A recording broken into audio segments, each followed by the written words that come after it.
Hello everyone, very good morning to all of you. So अभी तक हम लोग आपका डिस्कस कर चुके हैं how to write the answer. Macbeth Hamlet हमने डिस्कस कर दिया और शेक्सपियर के दो तीन प्लेस और करेंगे, जैसे आपका एक आपका मर्चेंट ऑफ वेनिस हो गया है जिसको हम लेकर चलेंगे। And then there will one एक और आपका होगा यहाँ पे, one more topic that we are going to discuss. ठीक है। सो कोई भी आपको इशू आ रहा है, कोई भी प्रॉब्लम आ रही है, आप लोग मुझे कांटेक्ट कर लिया कीजिए। और आप कुछ स्टूडेंट्स हैं यहाँ पे जो काफ़ी सिंसियर स्टूडेंट्स हैं, वो तो मुझे अपना आंसर राइटिंग वगैरह सब प्रोवाइड कर रहे हैं यहाँ पे, आपका प्रैक्टिस सेशंस वगैरह लिखने के बाद में जो असाइनमेंट मैं दे रही हूँ वो मुझे लिख के दे देते हैं और मैं उनको फीडबैक भी प्रोवाइड कर रही हूँ। अगर आप रिटर्न का प्रिपरेशन कर रहे हो and if you are serious, do give me your writing samples ताकि मैं आपको इसमें फीडबैक दे सकूँ। ठीक है। तो आज का आपका क्वेश्चन देखिए यहाँ पे, आपका हम मर्चेंट ऑफ वेनिस को लेके चल रहे हैं। और ये मैंने सैंपल क्वेश्चंस लिखे हैं। जरूरी नहीं है कि आप इन सैंपल क्वेश्चंस को एज इट इज लिखो। You can write it in your own words and the best format is going to be that only, जहां पे आप अपने खुद के आंसर्स को अपनी राइटिंग में लिख रहे हो। ये तो मैंने आपको एक आउटलाइन दी है कि हाँ भाई ऐसे आंसर लिखा जाना चाहिए। तो आप उसको अपना प्रैक्टिस देखो and then you can always write in your own words and show me आपका जो भी आंसर है उसको। ठीक है। सो अब आपका यहाँ पे इस क्वेश्चन को देखिए, आप यहाँ पे आपका पहला क्वेश्चन आ जाता है आपका यहाँ पे। The merchant of Venice is a problem play discuss with reference to the treatment of Shylock and the theme of mercy versus आपका जस्टिस। अब फर्स्ट ऑफ ऑल आपका what is the question really asking. जब भी आप question को देखेंगे पहले question समझो, है ना। आपको पूछा गया है यहाँ पे आपका कि merchant of Venice is a problem play, इसको डिस्कस करना है। मतलब आपको दोनों साइड इसमें प्रेजेंट करनी है, सिर्फ एप्रिसिएशन या क्रिटिसिज्म नहीं करना है। एक बैलेंस्ड और आपको इवेल्यूटिव टोन देना है यहाँ पे। तो एग्जामिनर क्या एक्सपेक्ट कर रहा है आपसे यहाँ पे, तीन चीजें। एक तो कि क्यों मर्चेंट ऑफ वेनिस आपका, why is it called a problem play. तो जब आप यहाँ पे इसको एक्सप्लेन करेंगे तो what you will do, you will give आपका जो फर्स्ट पार्ट है यहाँ पे, फर्स्ट पार्ट में यू विल गिव, एक सेकेंड, फर्स्ट पार्ट में आप यहाँ पे इसका डेफिनेशन प्लस रीजन देंगे, ये वाई में कि why it is called as the ये प्रॉब्लम प्ले। तो ये डेफिनेशन और रीजन दे देंगे। दूसरा आप इसमें एक्सप्लेन करेंगे शाइलॉक का रीजन। ठीक है, शाइलॉक आ जाएगा अपना यहाँ पे। तो शाइलॉक का जो ट्रीटमेंट हुआ था यहाँ पे, हाउ वाज इट ट्रीटेड, तो वो आप उसका जो भी ट्रीटमेंट है उसको यहाँ पे एक्सप्लेन करेंगे। और थर्ड पार्ट में आप यहाँ पे अपना मर्सी वर्सेस जस्टिस इसको एक्सप्लेन कर देंगे यहाँ पे। ठीक है, तो ये सारा चीज यहाँ पे आप एक्सप्लेन कर देंगे, है ना। तो ये जब आप शाइलॉक की ट्रीटमेंट में बात करोगे तो आप सिंपैथी और उसको विलेन उसको बनाया गया था, तो मॉरल कंफ्यूजन कैसे क्रिएट होता है इनको, वो आप बता दोगे। मर्सी वर्सेस जस्टिस में आप पोर्शे और कोर्ट एक्शन दोनों को बता दोगे यहाँ सीन में। अगर इनमें से आपने एक भी पॉइंट को नहीं लिखा है तो आपका आंसर 5-6 मार्क्स पे रुक जाएगा, है ना। 8 मार्क्स पे कंप्लीट नहीं होगा। यही सेम आंसर मैं आपको पीडीएफ में 4 मार्क्स में कैसे लिखना है वो भी मेंशन कर दूंगी। पर क्योंकि ये फुल मार्क्स से आपको क्या एक बार कॉन्टेक्स्ट समझ में आ जाएगा कि हाँ भाई ये प्ले किस बारे में था, तो वो इजीली हम इसलिए प्रैक्टिस कर रहे हैं। ठीक है। अब आप कॉन्टेक्स्ट समझो आपका। प्ले में क्या होता है, प्ले में ये जो आपका शार्लक होता है ये क्रिश्चियन जूइश सोसाइटी में सेट है ये प्ले आपका, है ना, जहाँ पे ज्यूज को इंफीरियर माना जाता है। तो शार्लॉक एक आपका जूइश मनी लैंडर है जो एंटोनियो से पर्सनल और रिलीजियस दुश्मनी रखता है। तो बॉन्ड का केस यानी जहाँ पे उसको पाउंड ऑफ फ्लैश देना होता है, ये ट्रायल सीन में आता है आपका। तो इस सीन में जाकर आपका एथिकल क्राइसिस बन जाता है ये। तो ये प्ले एक आपका फेरिडोइल कॉमेडी जैसा लगता है, लेकिन अंदर से रिलीजियस प्रेजुडिस्ड है, रिवेंज वर्सेस लॉ थीम है, और मर्सी का हिपोक्रेसी जैसे अनइम्पोर्टेंट यहाँ पे आपके सॉरी अनकंफर्टेबल क्वेश्चंस यहाँ पे रेज किए गए हैं। और इसी कारण इसको आपके क्रिटिक्स जो होते हैं प्रॉब्लम प्ले बोलते हैं। ठीक है, तो ये आपको यहाँ पे मेंशन करना है। अब आप यहाँ पे क्या मेंशन करोगे, एक और चीज को देखोगे आप यहाँ पे कि ये जो प्ले है यहाँ पे आपका, है ना, इसको स्टार्ट कैसे करना है। तो आपने स्टार्ट किया, critics call the merchant of Venice a problem play because it deals with messy topics like religious hatred and justice without offering easy answers. तो यहाँ पे क्या किया है आपने, क्यों ये आपका वर्क कर रहा है यहाँ पे, बिकॉज ये जो टर्म है यहाँ पे आपका प्रॉब्लम प्ले का, ये मैंने डिफाइन कर दिया इस लाइन में। टोन मैंने कैसे करी है, फॉर्मल टोन लिखी है यहाँ पे मैंने, कुछ भी आपका फालतू का कोई जार्गन्स यूज नहीं किए, फिर बहुत ही कैजुअल लैंग्वेज यूज नहीं की। तो यहाँ पे क्या है, एक एज अ एग्जामिनर मुझे तुरंत डायरेक्शन मिल जाती है ना। आप चाहो तो इसमें एक फ्रेज और भी ऐड कर सकते हो, है ना, कि without offering easy moral solutions. तो आंसर थोड़ा सा और मैच्योर लग जाएगा यहाँ पे, but that's also working if you don't add it. फिर आप बॉडी पे आ जाओ यहाँ पे, है ना। अब बॉडी को हमने कैसे बोला है, this is the most obvious in the character of Shylock, he breaks the era simple stereotypes, his famous hath not a Jew eyes. ये फ्रेज, ये कोट आपको मेंशन करना ही है इसके अंदर। ठीक है? तो ये आपका बहुत तरीके से जा रहा है। ये मैंने स्पीच ऐड कर दी है। अब मैंने ये स्पीच खाली ऐड करके छोड़ा नहीं है। मैंने इन ये भी यहाँ पे बताया है, speech makes us feel for him as a victim of Antonio's bullying. However, his cold demand for pound of flesh in court makes him look like a villain, creating a conflict for the audience. ठीक है? तो ये सब मैंने mention कर दिया है। तो मैंने यहाँ पे क्या दिखाया है? मैंने यहाँ पे आपको शाइलॉक की डुअलिटी दिखा दी है। कि वो कैसा इंसान है, वो विक्टिम भी है और वो आपका विलेन भी है ना? और यही आपका यहाँ से ये प्रॉब्लम प्ले का कोर प्रूफ हो जाता है यहाँ पे, कि भाई एक विक्टिम भी हो रहा है और एक आपका विलेन भी बन रहा है। फिर मैंने यहाँ पे आपका ये वाला लास्ट वाला जो मैंने अपना पैराग्राफ लिखा है, ये प्रॉब्लम मैंने सॉरी ये मर्सी वर्सेस जस्टिस का आपका ट्रायल सीन को यहाँ पे दे दिया है। अब मैंने लिखा है, the trial scene highlights the problem, while Portia's speech about mercy sounding like gentle rain is beautiful. है ना? The way the court treats Shylock feels cruel. He is stripped of his money and forced to change his religion. This victory for the Christian feels hypocritical, making people wonder if their mercy is just a cover for bias. In the end, the play leaves us feeling morally uneasy, which is why it remains a troubling masterpiece. अब मैंने क्या लिखा? मैंने यहाँ पे Portia का mercy speech दे दिया, general rain वाला। मैंने कोर्ट का एक्चुअल बिहेवियर बता दिया, जो प्रॉपर्टी सीजर और आपके कन्वर्जन पे लेता है। और मैंने यहाँ पे हिपोक्रेसी को भी हाईलाइट कर दिया है यहाँ पे। तो ये जो मेरा सेक्शन है ना सेकंड पैराग्राफ वाला, ये सबसे ज्यादा स्ट्रांग है।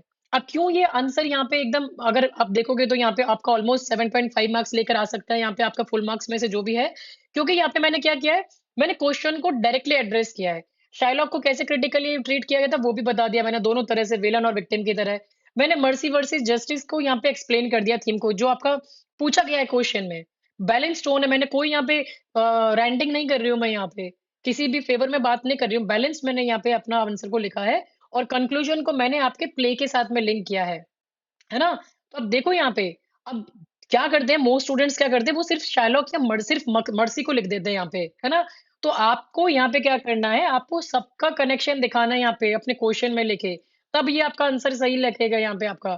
ठीक है? लैंग्वेज सिंपल रखो यहाँ पे आपका, कोई फालतू में आपको पूरी कहानी कथा लिखने का जरूरत नहीं है यहाँ पे पूरे अपना प्ले का। ओके, तो ये सारी चीजें लिख सकते हो आप यहाँ पे आपका। और भी आप क्या लिख सकते हो इसमें, आप कहीं पे अगर आप चाहते हो तो एक्स्ट्रा एड ऑन कर सकते हो कि जैसे कि the play becomes a problem play because the law is applied without compassion and mercy is preached but not practised. है ना? तो ये भी एक डायरेक्ट इवैल्यूएशन लाइन है। या फिर आप ये भी लिख सकते हो यहाँ पे, Shakespeare forces the audience to question whether justice without mercy is itself a form of cruelty. तो ये आपको थोड़ा सा एक एग्जामिनर को एक सोचने के लिए आपको मजबूर कर देंगे इस लाइन को लिखने के बाद में। अब इसको शॉर्ट कैसे कर सकते हो, अगर ये 4 नंबर का क्वेश्चन है तो ट्रायल सीन का पनिशमेंट डिटेल थोड़ा कंप्रेस कर दो, या कंक्लूजन को सिर्फ एक लाइन में छोटा कर दो, लेकिन कोर आइडिया आपको सेम ही रखना है यहाँ पे आपका। अगर इसको मुझे और बड़ा करना है, 12 मार्क्स का लिखना है, तो आप एक लाइन एक्स्ट्रा लिख सकते हो एलिजाबेथन क्रिश्चियन बायस पे, या एक लाइन आप मॉडर्न रीडर डिस्कम्फर्ट पे लिख सकते हो, जैसे कि modern readers often sympathise more with Shylock than with Christian characters. है ना? तो इस तरह से यहाँ पे आप अपने आंसर्स को लिख सकते हो अपना। ठीक है? तो ये आपका यहाँ पे सही तरीके से मेंशन हो जाएगा यहाँ पे। Got it? अब आप नेक्स्ट क्वेश्चन पे आ जाओ। Discuss the theme of justice versus mercy in The Merchant of Venice. How does the courtroom scene, Act 4, Scene 1 dramatize the conflict? अब इसमें आपको यहाँ पे क्या सीन में यहाँ पे मेंशन करना है, ये आपने यहाँ पे देखना है। तो पहले तो देखो आप यहाँ पे कैसे इंट्रोड्यूस करोगे आप इस चीज को, यहाँ पे किस तरह से लेके आओगे आप यहाँ पे। तो आप सबसे पहले तो यहाँ पे कि क्वेश्चन क्या पूछा गया है, discuss the theme of justice versus mercy पूछा गया है यहाँ पे आपका, है ना? आपने पूरे प्ले में ये दिखाना है। अब आपका जो ये आंसर है इसमें, सबसे पहले you have to work on कि, एक सेकेंड, आपको पूरे प्ले में दिखाना है कि जस्टिस क्या है, मर्सी क्या है, ये दोनों को अब आपको इंडिविजुअली बताना है, और दोनों एक दूसरे से कैसे टकराते हैं ये बताना है आपको यहाँ पे। ठीक है? Got it? अब आप यहाँ पे देखो, अब आप जब दोनों को एक दूसरे से करते हो, फिर आपका सेकंड पोर्शन पूछ रहा है, how does the court room scene dramatise this conflict. तो अब ये सिर्फ थ्योरी नहीं मांग रहा है यहाँ पे, आपको एक्ट 4 सीन 1 के बारे में बात करनी है।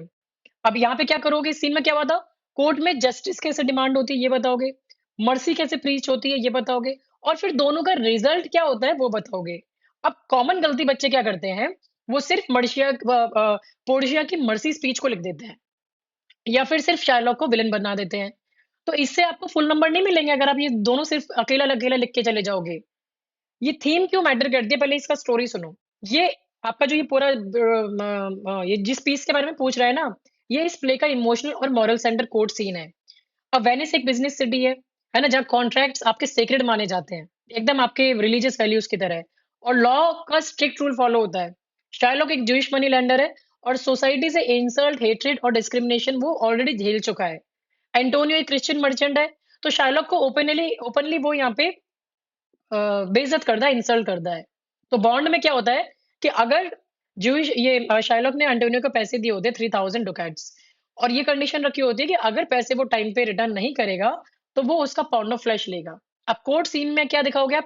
Law versus humanity, justice versus mercy, और पावर वर्सेस हेल्पलेसनेस, सब एक साथ सामने आते हैं। अब आप इसका आंसर कैसे लिखेंगे? देखो, the moral heart of the Venice of merchant of Venice is the constant struggle between strict justice and selective mercy. अब मॉरल हार्ट का मतलब क्या है? यहाँ पे जो बोला गया है मॉरल हार्ट, इसका मतलब क्या है? ये प्ले का सबसे मोस्ट आपका इंपॉर्टेंट एथिकल इशू है। प्ले सिर्फ आपका कॉमेडी नहीं, बल्कि एक मॉरल कॉन्फ्लिक्ट को दिखा रहा है। फिर जो नेक्स्ट लाइन है, this battle is famous in the act 4 trial scene. अब ये थीम पूरे प्ले में कॉमन है, लेकिन सबसे क्लियर और ड्रामेटिक कहाँ है? ये कोर्ट रूम सीन में, इसलिए मैंने मेंशन भी कर दिया यहाँ पे। तो तुरंत यहाँ पे एग्जामिनर को मिल जाएगा कि अरे भाई, ये आंसर एकदम फोकस्ड आंसर बता रहा है ये बच्चा। अब यहाँ बोल रहा है यहाँ पे आपका, फिर आप क्या बोलोगे इसके बाद में? आप यहाँ पे जस्टिस की साइड लोगे, तो जस्टिस की साइड में आप शायलॉक के बारे में लिख रहे हो। अब ये बोल रहे हैं शायलॉक रिप्रेजेंट्स एब्सोल्यूट जस्टिस। कैसे? इसका मतलब क्या है? शायलॉक के लिए जस्टिस का मतलब होता है जो कॉन्ट्रैक्ट लिखता है वही होना चाहिए, फीलिंग, सिंपैथी, रिलीजन कुछ भी लॉ से ऊपर नहीं है। फिर ये बोल रहा है driven by years of abuse and personal loss. अब ये बहुत इंपॉर्टेंट लाइन है, क्यों? क्योंकि इससे ये क्लियर हो जाता है कि शायलॉक सिर्फ क्रूअल नहीं है, उसकी क्रूएलिटी का रीजन है ना। सॉरी।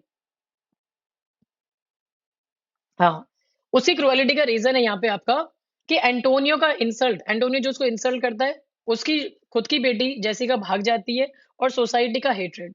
तो ये सारी चीजें बोलता है वो यहाँ पे।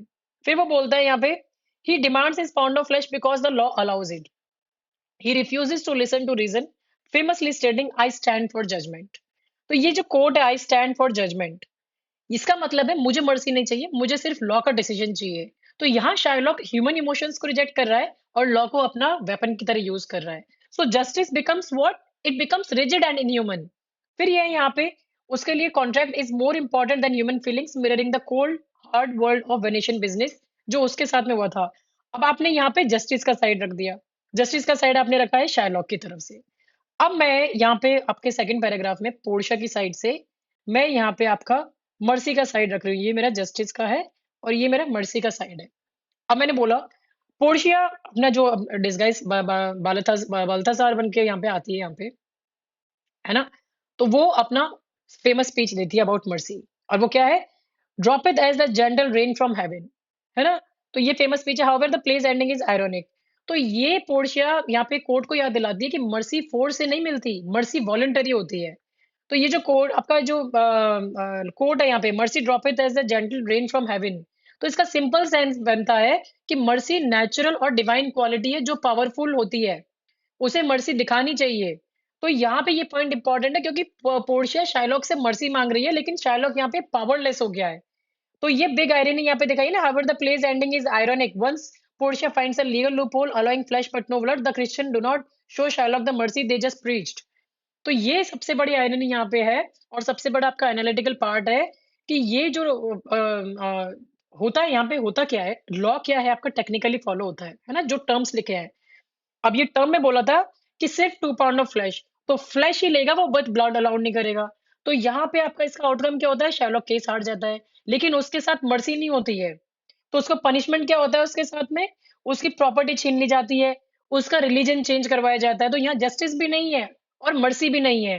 तो यहाँ पे क्या हो रहा है? सिर्फ मैंने ये बता दिया, पावर का मिसयूज किया जा रहा है यहाँ पे, है ना। तो ये यहाँ पे आपको बताया गया है यहाँ पे। अब ये आपका जो ये लाइन है यहाँ पे, the victory makes the play morally complicated, ये बहुत इंपॉर्टेंट है आपका, क्योंकि क्रिश्चियन कैरेक्टर्स मर्सी प्रीच करते हैं लेकिन प्रैक्टिस नहीं करते। तो इससे ऑडियंस क्या फील करती है? अनकंफर्टेबल फील करती है। वो क्वेश्चन करती है कि क्या मर्सी सिर्फ वीक के लिए होती है, क्या जस्टिस सिर्फ पावरफुल लोग करते हैं। तो इसी वजह से आपका जो प्ले है ये सिंपल कॉमेडी नहीं रहता, बल्कि एक आपका एथिकल डिबेट बन जाता है। अब क्यों ये आंसर आपका ठीक है यहाँ पे, पूरा का पूरा इस आंसर को देखोगे तो यहाँ पे, क्योंकि हमने थीम क्लियरली एक्सप्लेन कर दी, हमने आपका कोर्ट रूम सीन को यूज किया है, हमने शाइलॉक और पोर्शिया दोनों को बैलेंस करके बता दिया है, हमने इसकी आयरनी क्या है वो भी हाईलाइट कर दिया है, और हमने एक इवैल्यूएटिव आपका कंक्लूजन भी दिया है। इसीलिए आपको यहाँ पे ये बढ़िया नंबर मिल जाएंगे। अब आप इसको और भी बेहतर तरीके से क्या लिख सकते हो, आप ऐसी लाइन इंट्रोड्यूस कर सकते हो कि the court room scene proves that justice without mercy becomes cruelty and mercy without sincerity becomes hypocrisy. या फिर आप उसको ले सकते हो अपने मॉडर्न रेलिवेंस में डाल के कि the play forces modern readers to question whether legal justice alone can be truly moral और नॉट, है ना। अब आप इसको छोटा कैसे करोगे, ये जो ओल्ड टेस्टामेंट और अपना ये क्रिश्चियन रेफरेंस है ना, इसको आप एक लाइन में लिख दो, एक्सप्लेन मत करो। पनिशमेंट की डिटेल भी थोड़ी कम कर दो, ज्यादा मत लिखो। और अगर बढ़ा के लिखना है तो अपने एलिजाबेथन रिलीजियस कॉन्टेक्स्ट को बढ़ा दो, ऑडियंस के रिएक्शन या मॉडर्न इंटरप्रिटेशन को ऐड कर दो, तो इससे और बड़ा आंसर कर दोगे। तो ये छोटा मोटा प्लस माइनस आप है ना इन चीजों को एक्सट्रैक्ट और सब्ट्रैक्ट करके कर सकते हो यहाँ पे, है ना। तो ये आप देख लेना इसको, मैं पीडीएफ आपको प्रोवाइड करूंगी पूरे सारे नंबर्स को लेकर, so don't worry about that. लेकिन आपको खुद को भी आना चाहिए ये सारी चीजें, कि हाँ भाई एज अ, आप भी कल टीचर बनोगे ना, तो एज अ टीचर आप कैसे इसको प्लस माइनस कर सकते हो। नेक्स्ट आ जाओ। Is The Merchant of Venice a comedy or a tragic comedy? Justify your answers with a specific reference to the plot structure, characters arcs and tone. अब यहाँ पे क्या पूछा है, क्वेश्चन क्या पूछा गया है, तो ये क्वेश्चन सिर्फ ये नहीं पूछ रहा कि प्ले कॉमेडी है या ट्रेजिक कॉमेडी, ये आपके तीन स्पेसिफिक एंगल्स पूछना चाह रहा है। क्या पूछना चाह रहा है, एक तो प्लॉट स्ट्रक्चर पूछना चाह रहा है, एक कैरेक्टर आर्क्स पूछना चाह रहा है, और टोन। प्लॉट स्ट्रक्चर में पूछ रहा है कि कहानी का ओवरऑल डिजाइन कैसा है, कैरेक्टर्स से पूछना चाह रहा है कि कैरेक्टर्स के साथ क्या होता है, और उसमें स्पेशली एंडिंग तक क्या होता है आपका एंडिंग तक। फिर टोन पूछ रहा है कि ऑडियंस को कैसा फील होता है, क्या वो सिर्फ हैप्पी है या फिर मिक्स्ड इमोशंस आते हैं। तो अगर आप इसमें सिर्फ हैप्पी एंडिंग लिख दोगे तो मार्क्स कट जाएंगे, अगर कोई सिर्फ शार्लॉक को ट्रेजिक बोल कर आ जाएगा आंसर में, तो आपका आंसर इनकम्प्लीट हो जाएगा। तो पूरा बैलेंस आंसर निकालना है इसका, कैसे निकालोगे उसको यहाँ पे। अब आप देखो, इस पैराग्राफ को देखो, हमारे पहले पैराग्राफ को देखो। The Merchant of Venice is a tragic comedy because it blends high stakes danger with light-hearted humor. The story constantly shifts between the dark world of Venice and light world of Belmont. Venice represents a tragic side filled with business stress, anti-Semitism, and the terrifying threat of Shylock's knife. Belmont, however, feels like a fairy tale using music and the casket test to offer a romantic escape. तो ये जो paragraph है ये मेरे answer का structure explain कर रहा है ना। प्ले का स्केलेटन जो ढांचा होता है उसको बता रहा है यहाँ पे। तो आंसर सही जगह से स्टार्ट हो रहा है। मैंने बोला ये ट्रेजिक कॉमेडी कैसी है, कि ये ट्रेजिक कॉमेडी है। क्यों, क्योंकि इसमें मैंने दोनों बता दिया, ये सीरियस डेंजर भी है और एक लाइट हार्टेड ह्यूमर भी है, ये बता दिया ना मैंने लाइन में यहाँ पे। अब मैंने यहाँ पे आपका वेनिस और बेलमोंट का कॉन्ट्रास्ट भी दिखा दिया। वेनिस वेनिस कैसा है, बिजनेस प्लेजर वाला है, रिलीजन हेटरेड है यहाँ पे, बॉन्ड कोट नाइफ डेथ का थ्रेट सब बता दिया। और यहाँ एटमॉस्फेयर कैसा है, मैंने डार्क और आपका टेंस बता दिया। अब बेलमोंट कैसा है कॉन्ट्रास्ट में, म्यूजिक बता दिया उसका मैंने आपको, कास्केट टेस्ट बता दिया, लव चॉइस हार्मनी बता दिया, और ऑलमोस्ट फेरीटेल जैसा है। तो इस पैराग्राफ का मेन आइडिया में मैंने आपको ये आइडिया दिया है यहाँ पे कि कहानी जानबूझकर इंटेंशनली दो अलग इमोशनल वर्ल्ड्स के बीच मूव कर रही है, और ये ट्रेजिक कॉमेडी का बेस होता है यहाँ पे, जहाँ पे आपके दोनों एलिमेंट्स मिलते हैं, डेंजर भी है वहां पे और आपका डिलाइट भी है। तो ये मैंने यहाँ पे दोनों आपके इस पैराग्राफ में एड ऑन कर दिए हैं, ठीक है। अब आप बाकी का आंसर देखो। The character also reflects his mix. Sherlock's journey is deeply tragic. He moves from a man defending his humanity with his hath not a Jew eyes speech to a broken figure forced to lose his faith and wealth. Even though the main lovers Portia and Bassanio get a happy ending, Sherlock's ruin leaves a shadow over the final celebration. तो ये मैंने mention कर दिया। अब ये paragraph क्या बता रहा है मेरा, यहाँ पे मैंने यहाँ पे कैरेक्टर्स का, एक सेकेंड, मैंने यहाँ पे क्या किया है, मैंने अपने,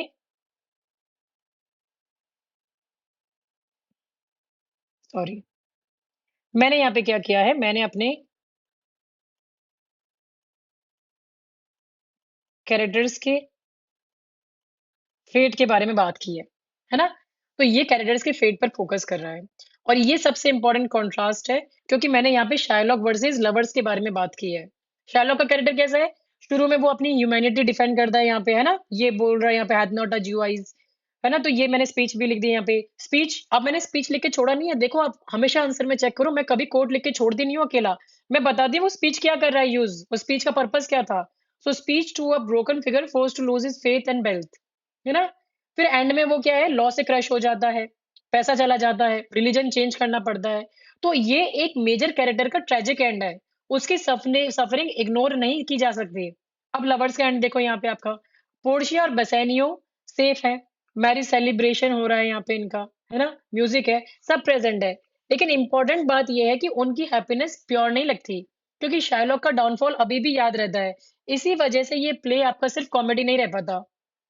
अब आप थर्ड पैराग्राफ देखो, by weaving together serious moments like Antonio's near death in court with funny subplots like the ring trick, Shakespeare creates a moral unease. We are forced to balance our sympathy for the victims with our laughter at the comedy. This mixture of peace and peril is exactly what makes the play a tragic comedy, leaving the audience feeling both satisfied and unsettled. अब यहाँ पे मैंने क्या बात की है? Now here I am talking about audience का reaction के बारे में, मैं यहाँ पे आपका बात कर रही हूँ यहाँ पे, है ना? तो ये पैराग्राफ आपको एक्सप्लेन कर रहा है ये रिएक्शन को। अब शेक्सपियर ने इंटेंशनली टोन को मिक्स रखा है। एक तरफ तो मैंने क्या बोला, एंटोनियो ऑलमोस्ट मरता है, मर ही जाता है कोर्ट में यहाँ पे। वो तो उसको बचा लेती है यहाँ पे पोर्शिया। तो सीन टेंस और फ्राइटनिंग है। दूसरी तरफ आपका एक रिंग ट्रिक वाला जो कॉमिक मोमेंट्स आते हैं यहाँ पे, तो ऑडियंस हंस भी रही होती है। तो इसका एक मिक्सचर का रिजल्ट आता है, हम एंजॉय भी करते हैं लेकिन पूरी तरह रिलैक्स फील नहीं कर पाते। तो ये होती है आपकी मॉरल अनीज जो हम यहाँ पे बात कर रहे हैं, है ना? तो हंसी के बीच भी कॉन्शियस एक्टिव रहता है। ऑडियंस सिर्फ एंटरटेन नहीं होती बल्कि सोचती भी है। तो ये जो फीलिंग है, ये ट्रेजेडी और कॉमेडी के बीच की होती है। तो इसीलिए यहाँ पे इसको एक आपका ट्रेजिक कॉमेडी की तरह बताया है। लास्ट पैराग्राफ बिल्कुल आपका कंक्लूड कर रहा है कि प्ले कॉमेडी के टूल्स यूज तो करता है लेकिन ट्रेजेडी के क्वेश्चंस को छोड़ देता है। तो ये सरफेस पर हैप्पी है लेकिन इमोशनल लेवल पर अनसेटल्ड है। इसीलिए the merchant of Venice is best understood as a tragic comedy and not just a simple comedy. ठीक है? तो यहाँ पे ये डुअल रिस्पॉन्स ही आपका ट्रेजिक कॉमेडी का यहाँ पे आप साइन की तरह से यूज करोगे। अब क्यों ये आंसर आपका परफेक्ट की तरह बताया गया है? क्योंकि मैंने यहाँ पे ट्रेजिक कॉमेडी और आपका कॉमेडी दोनों को क्लियरली एड्रेस किया है। प्लॉट, कैरेक्टर, स्टोन तीनों कवर हो गए हैं यहाँ पे। शाइलॉक, उसका जो सेंट्रल प्लेस था उसका, उसको मैंने बता दिया। बैलेंस जजमेंट दे दिया, कोई मैंने एक्सट्रीम किसी का साइड नहीं लिया यहाँ पे। लैंग्वेज बहुत क्लियर लिखी है ना? और एकदम आपका सिंपल लैंग्वेज है, कोई जार्गन्स यूज नहीं किए हैं। तो ये आप इस तरीके से आंसर लिख सकते हो। आप इसको और कैसे लिख सकते हो? एक लाइन ऐड कर सकते हो, the play ends in celebration but not in emotional closure, which is why it can not be called a pure comedy, है ना? तो इस तरह की चीजें लिख सकते हो। छोटा करना हो तो बेलमोंट का डिस्क्रिप्शन को छोटा कर दो, रिंग ट्रिक को सिर्फ मेंशन करो, एक्सप्लेन मत करो। और बड़ा करना है तो एलिजाबेथन कॉमेडी को, एक्सपेक्टेशंस को ऐड कर दो, ऑडियंस और रीडर के रिएक्शन को कंपेयर कर दो। तो इससे आपका आंसर और बड़ा हो जाएगा। ठीक है? नेक्स्ट पे आ जाओ। अब यहाँ पे क्वेश्चन देखो, the quality of mercy is not strained. Analyze Portia's speech in the context of Renaissance humanism and its dramatic function in the play. अब यहाँ पे क्या पूछा है क्वेश्चन में? तो ये क्वेश्चन आपकी दो चीजों को साथ साथ मांग रहा है। पहला, रेनेसा ह्यूमनिज्म का कॉन्टेक्स्ट, मतलब कि पोर्शिया जो मर्सी की बात करती है वो किस इंटेलेक्चुअल ट्रेडिशन से आती है। दूसरा, ह्यूमनिज्म क्या सिखाता है और पोर्शिया उसको कैसे रिप्रेजेंट करती है ना? तो इसमें आप ये ऐड कर दोगे। फिर सेकंड पार्ट में पूछ रहा है ड्रामेटिक फंक्शन ऑफ स्पीच के बारे में पूछ रहा है, ये है ना इसका ड्रामेटिक फंक्शन ऑफ स्पीच का। तो ये स्पीच प्ले में क्या काम करती है?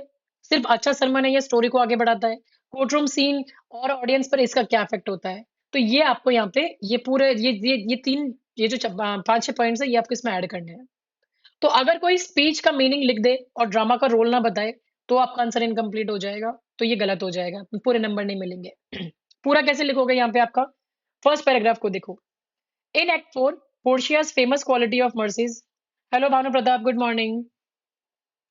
आप देखो यहाँ पे आपका फर्स्ट पैराग्राफ को देखो। In act 4, Portia's famous quality of mercy speech is a perfect example of Renaissance humanism. This movement taught that human kindness and reason should be more important than cold hard rules. Portia argues that mercy is not something that can be forced. Instead, it drops it as the gentle rain from heaven. She believes that showing mercy makes both the giver and the receiver better people. अब मैंने क्या किया यहाँ पे, मेरा पहला paragraph किस चीज के बारे में, it is about renaissance humanism, जहां पे मैं आइडिया दे रही हूँ और एक रेफरेंस लाइन भी दे रही हूँ। अब ये जो है यहाँ पे आपका ये जो फर्स्ट लाइन है, ये ओपनिंग लाइन डायरेक्टली एक एग्जामिनर को बता रही है कि भाई ये मॉरल एडवाइस नहीं है, ये आपका रेनेसां ह्यूमनिज्म से लिंक्ड है ना? तो रेनेसां ह्यूमनिज्म का मतलब है कि इंसान के अंदर रीजन, काइंडनेस और मॉरल चॉइस पर भरोसा, है ना? कोई रिजिड पनिशमेंट के यहाँ पे आपको नहीं बोल रहा है। फिर पोर्शिया का जो लॉ को रिजेक्ट नहीं करती है, लेकिन वो लॉ को ह्यूमन वैल्यूज के ऊपर रखती है। तो ये जो लाइन है यहाँ पे, ये आपका इस आंसर का थ्योरेटिकल बेस को एस्टेब्लिश कर रही है। ठीक है, तो ये आपको मेंशन करना है। सेकंड पैराग्राफ में देखो यहाँ पे आपका, ये आप बोल दो, ये आपका ये जो है पैराग्राफ, ये बेस एस्टेब्लिश कर रहा है। सेकंड पैराग्राफ देखो, Portia explains that mercy is more powerful than a king's crown because it comes from God. By using soft images like gentle rain, she tries to convince Shylock to drop his pound of flesh contract and choose compassion over revenge. However, there is a deep irony in the scene. While Portia speaks beautifully about forgiveness, she eventually uses a strict legal trick, forbidding Shylock from shedding any blood to defeat him. तो ये आपको यहाँ पे clearly बताता है कि mercy command से नहीं, मर्सी एक नेचुरल वॉलंटरी क्वालिटी से आती है। ये जो मैंने जेंटल रेन वाला यहाँ पे आपका फ्रेज यूज किया है, ये सॉफ्टनेस और वायलेंस का अपोजिट है। और ये जो बोला गया है यहाँ पे, गिवर और रिसीव के बारे में बात की जा रही है यहाँ पे आपका, तो ये ह्यूमैनिज्म का आपका कोर आइडिया है ना? तो कोर रेलिवेंट है आपका। और ये आपका कैसा है, सिर्फ पोएटिक नहीं एक्सप्लेनेशन, बल्कि यहाँ पे थोड़ा सा फिलोसॉफिकल हमने इसको बता दिया है आपका यहाँ पे। ठीक है, अब यहाँ पे लास्ट पैराग्राफ को देखो यहाँ पे, this creates a moral stage for the audience, although Portia saves Antonio and becomes the hero, the way Shylock is treated at the end feels quite harsh. This mix of high ideals and clever legal traps shows the complexity of the play. It pushes the idea that while compassion is the best part, it is often difficult to find in a world focused on power and strict laws. तो अब यहाँ पे क्या है, ये जो line है यहाँ पे मर्सी को ज्यादा तवज्जो दिया गया है रादर देन ऑन क्राउन या किसी आपके पावर को। तो पॉलिटिकल पावर से ज्यादा मॉरल पावर, आपकी मॉरल पावर ज्यादा वैल्यू रखती है ना? तो अथॉरिटी से फियर नहीं है, बल्कि अच्छाई से डर आता है यहाँ पे। पोर्शिया का एम क्या था? शाइलॉक को लीगली डिफीट नहीं करना, बल्कि मॉरल ट्रांसफॉर्मेशन के लिए परसुएट करना था। तो पोर्शिया शाइलॉक से लॉ तोड़ने के लिए नहीं, बल्कि लॉ से ऊपर उठने को बोल रही है यहाँ पे आपका, है ना? तो ये आपका यहाँ पे यूज किया गया है। ठीक है, तो अब ये जो लाइन यहाँ पे यूज की गई है, ये लाइन आपके स्कोरिंग सेंटर है, क्योंकि आपका यहाँ पे आयरनी यूज की गई है आपका, जहाँ पे मर्सी प्रीच नहीं कर रही है, की जा रही है, बल्कि पावर मिलते ही वो लॉ का वेपन की तरह यूज किया जा रहा है उसको यहाँ पे। तो ये कॉन्ट्रडिक्शन हमें दिखाता है यहाँ पे आपके आंसर को, है ना? पूरे आंसर का बेस बना रहा है यहाँ पे आपका। तो यही सारी चीजें आपको यहाँ पे ऐड ऑन करनी है ना? तो ये आप यूज करेंगे यहाँ पे इसको ऐड ऑन करने के बाद में। Got it? तो ये आपका आंसर हो जाएगा। अब ये आंसर क्यों सही है? क्योंकि हमने रेनेसां ह्यूमनिज्म एक्सप्लेन कर दिया, स्पीच मीनिंग को एनालाइज कर दिया है, ड्रामेटिक आयरनी को हाईलाइट कर दिया है, ऑडियंस का रिस्पॉन्स भी हमने यहाँ पे एक्सप्लेन कर दिया था, है ना? और रेफरेंस लाइंस को भी आपका बता दिया, यहाँ पे मॉरल स्टेज कर दिया उसने, जो जेंटल रेन, ये पाउंड ऑफ फ्लैश, इस तरह के फ्रेजेस यूज किए हैं। तो ये आप यहाँ पे आंसर को सही तरीके से लिख सकते हो। और भी आप एक लाइन ऐड कर सकते हो कि Portia speech presents an ideal vision of justice, but the court room exposes how fragile such ideals are in practice. है ना? इस तरीके से आप ऐड कर सकते हो। ठीक है, अब नेक्स्ट क्वेश्चन पे आ जाओ आप एक बार यहाँ पे। Examine the character of Shylock. Is he villain, a tragic figure, or a victim of Christian prejudice? अब इसे कैसे एक्सप्लेन करोगे? पहले तो क्वेश्चन क्या कह रहा है ये बताओ। अब ये जो क्वेश्चन है, ये यहाँ पे, अब आप देखो यहाँ पे आप, ये आपको इज ही अ विलेन और ट्रेजिक फिगर और अ विक्टिम ऑफ क्रिश्चियन प्रेजुडिस, तो कोई एक लेबल नहीं बनाना आपको कि आप किसी एक का ही साथ लोगे। ये आपको पूछ रहा है एग्जामिन करने के लिए शाइलॉक का, which means you must look closely. आपको सारे एविडेंस को वे करना है, और एक आपको एक बैलेंस जजमेंट देना है यहाँ पे। आपको किसी एक साइड के बारे में नहीं चूज करना आपको। तो आप यहाँ पे क्या दिखाओगे आप यहाँ पे इस आंसर में? आपको दिखाना है Shylock as a victim of Christian prejudice, है ना? उसके एग्जाम्पल के साथ बताओगे। आपको शाइलॉक को एज अ विलन बताना है, उसके एक्शंस, उसकी चॉइसेस, उसकी क्रुएलिटी। आपको शाइलॉक को एज अ ट्रेजिक फिगर बताना है, उसका लॉस, उसका डाउनफॉल, उसका ऑडियंस रिस्पॉन्स। और आपको इसको एंड करना है क्लियर कंक्लूजन के साथ में, कि कौन सा लेबल ज्यादा डोमिनेट करता है। वो तो उसके साथ में तीनों था ना, तो तीनों को मेंशन करके कौन सा लेबल डोमिनेट कर रहा है और क्यों ये मिक्स इतना मैटर करता है। अगर आप इस आंसर में सिर्फ एक ही साइड को लिखोगे यहाँ पे कि नहीं वो बेचारा विलन था, बाकी सबको रिजेक्ट कर दोगे, तो आंसर इनकम्प्लीट हो जाएगा। पूरे नंबर लाने के लिए आपको इसको पूरा ट्रायंगल दिखाना है। ये ट्रायंगल दिखाओगे आप इसको यहाँ पे, उसको एज अ विक्टिम बताओगे, एज अ विलन बताओगे, और एज अ ट्रेजिक बताओगे यहाँ पे, तब आंसर कंप्लीट होगा यहाँ पे। तो होता क्या है इस प्ले में आपका, शार्लॉक मनी लेंडर है, क्रिश्चियन डोमिनेटेड है और वेनिस में रहता है, but he is socially isolated, और उसको रिपीटेडली इंसल्ट किया जाता है उसके रिलीजन के ऊपर। एंटोनियो उससे मनी तो लेता है ना, बसानियो के लिए, और उसका बॉन्ड सेट हो जाता है, और ये होता है कि मनी नहीं चुकाएगा तो पाउंड ऑफ फ्लैश देगा। तो ये बॉन्ड आपका कोर्टरूम बैटल का एक सोर्स बन जाता है, जहाँ पे शाइलॉक की आइडेंटिटी, पेन और रिवेंज और क्रिश्चियन सोसाइटी की हिपोक्रेसी सब ओपनली आपको एक्सपोज की जाती है यहाँ पे। तो वही सब आपको एग्जांपल्स यहाँ पे मेंशन करने हैं। अब इसका स्टार्टिंग कैसा हो रहा है, देखो यहाँ पे, in the merchant of Venice Sherlock is far from one dimensional character. देखो मैंने पहली लाइन में बता दिया कि भाई एक चीज आप इसके साथ में सपोर्ट नहीं कर सकते हो, वन डायमेंशनल कैरेक्टर नहीं है ये। He is a complex mix of villain, a lonely outsider and a victim of deep seated hatred. ये मेंशन किया है मैंने, ठीक है। फिर मैंने बोला है, Shakespeare makes it hard for the audience to simply hate him, which is what makes the play so powerful. तो ये पैराग्राफ मैंने बहुत ही एक स्मार्ट तरीके में लिखा है, क्योंकि ये मेरा क्या कर रहा है, मेरा मेन आर्ग्यूमेंट को सेट कर दिया इसने यहाँ पे, कि वो वन डायमेंशनल नहीं है, उसके इतने तीनों लेयर्स में हमें बात करनी है और हम उसको हेट भी नहीं कर पा रहे हैं, है ना। तो उसको आप एक लेवल नहीं दे सकते हो। तो ये आपका एकदम परफेक्ट ओपनिंग है यहाँ पे आपका, इससे एग्जामिनर को पता पड़ जाएगा कि हाँ भाई ये बैलेंस एनालिसिस देने वाला है ना। तो ये बता देगा, मॉरल कॉम्प्लेक्सिटी के बारे में बता दिया कि भाई मैं उसको हेट भी नहीं कर पा रही हूँ, ठीक है। तो फिर उसके बाद में आ रहा है आप यहाँ पे आपका, अब नेक्स्ट पैराग्राफ देखो। Initially we see Shylock as a victim. He is treated poorly by Antonio, who spits on him and calls him a cutthroat dog.